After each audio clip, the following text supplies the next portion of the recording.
Hello everyone, ReeferGil here. In this video we're going to do top to bottom review of the equipment running my system.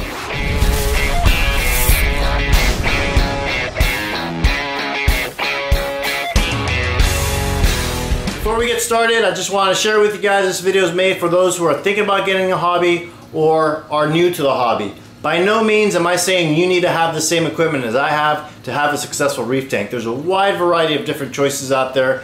It's just simply going over the equipment that I have and to give the new person an idea of the equipment they may want to purchase later on.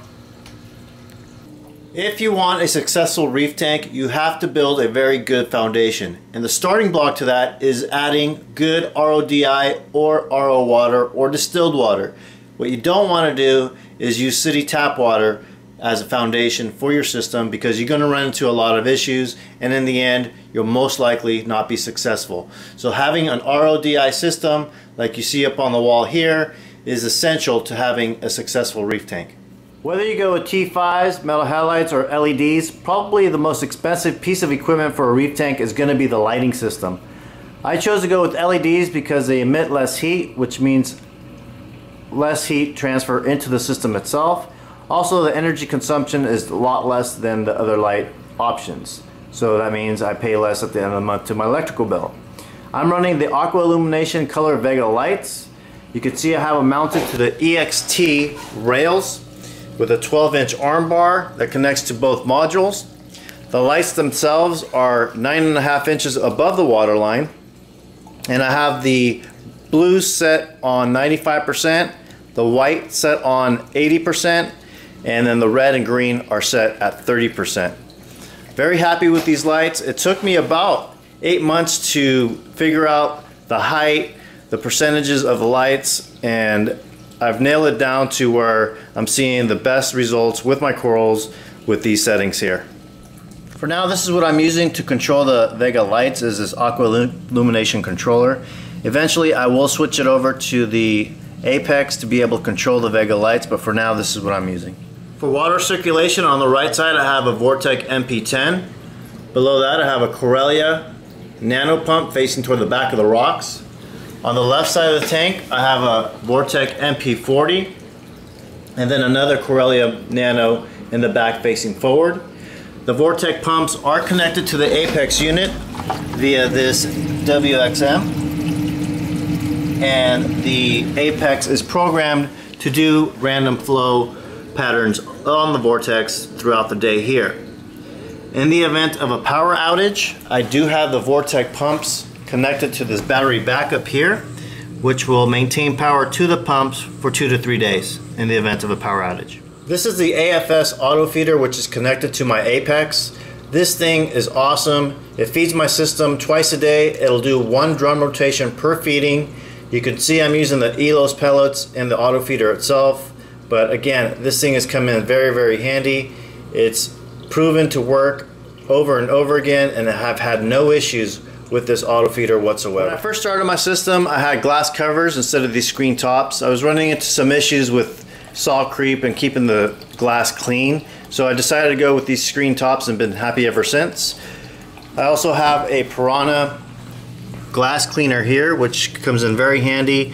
It is very, very strong magnet in between the glass and does an awesome job cleaning the glass when allergies. Here we are in the overflow. I am running the Herbie method style overflow system. The idea to this is you have one standpipe that's lower than the other. The standpipe that is lower is the one that's going to take on the most water, and that's the one that's going to be controlled with a gate valve for the siphon. And then the higher one is there to ensure that if the lower one fails, something gets clogged up, the higher one will catch all the water and prevent from getting a flood in your system. I'll show you the gate valve downstairs. Here's the gate valve that I use to control the lower of the 2 standpipes. You just turn that until you get a full siphon, and it's dead silent, absolute dead silent. I love this Herbie method style overflow. And then the drain pipes go down into filter socks. That one's the emergency overflow filter sock, which doesn't get dirty because it doesn't get used too often. And then this is the main drain here, which does get dirty, and I change that filter sock out once every 3 days. Very, very strong believer in filter socks. The dirtier they are, the more it lends itself to be incredible that they actually do work. So I'm a big believer in filter socks, and we'll go ahead and start moving into the sump area. And skimming the system, I have this Vertex Omega 150 skimmer doing a phenomenal job. I've done a complete video on it, so if you'd like to see it, check it out. I purchased this light hood from Home Depot, and then the light that I'm using I picked up from a friend. It's an LED full spectrum light that I'm using for the Chaetomorpha, and ever since I've changed out the light, the Chaetomorpha has just taken off big time. I have 2 inches of Miracle Mud below that inside of a mud tray that was custom made by Primo Reef and Acrylics. Also a video on that if you'd like to see it. The controllers for the MP40 and MP10. I am running a Tunzi oscillator for the auto top off. I'll show you the reservoir in a second. This area over here is for my modules for the Apex. The PM2 is the one that allows me to read the salinity levels on the display. The WXM is the one that controls the Vortex pumps. And the AWM is the one that's going to eventually control my Vega LED lights.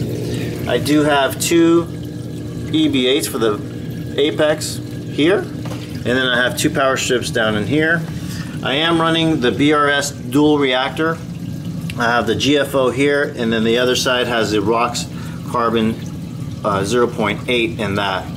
I do have this fan that's set to go off by the Apex if the temperature rises to 78.5 degrees. The fan will turn on, and this fan does a phenomenal job of cooling down the system. I do not have a chiller. The area I live in does get up to about 90 degrees during the summertime, and I'm telling you guys, this thing keeps the temperature down to low 79, 78 degrees even on the hottest days. Phenomenal job. It works great. We'll go ahead and remove it so we can see a little bit better. In here we have the Eheim 5000 return pump. The third section of the sump has 3 lines coming into it. 1 line is for the auto top off fresh water, 2 lines are for the automated alkalinity and calcium.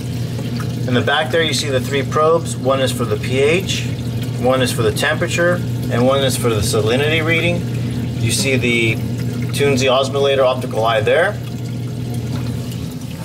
I have a Cobalt MJ1200 running the dual reactor, and then right here is another MJ1200 circulating the water in the 3rd chamber. Here's a quick shot of the Apex display. You can see the temperature in display tank, temperature in the sump, the pH, and the salinity. 35.0 is the equivalent of 1.026. Here's a look at the cabinet next to the display tank. Down here you can see a 5-gallon jug of auto top off water. The pump to the Tunzi oscillator is inside of here, and this water automatically gets refilled with fresh water from the RO system downstairs, so I never have to manually fill this up anymore. There's a video out on that if you'd like to see more. I have a water sensor here in case water starts to spill. An alarm will go off and it'll shut off my RO DI water. I have jugs here. 1 jug contains calcium and the other one contains alkalinity. Both are automatically dosed into the system by peristaltic dosers that I'll show you in a second. The calcium is dosed during the daytime, and then 3 hours after the last calcium dose, the alkalinity starts during the nighttime.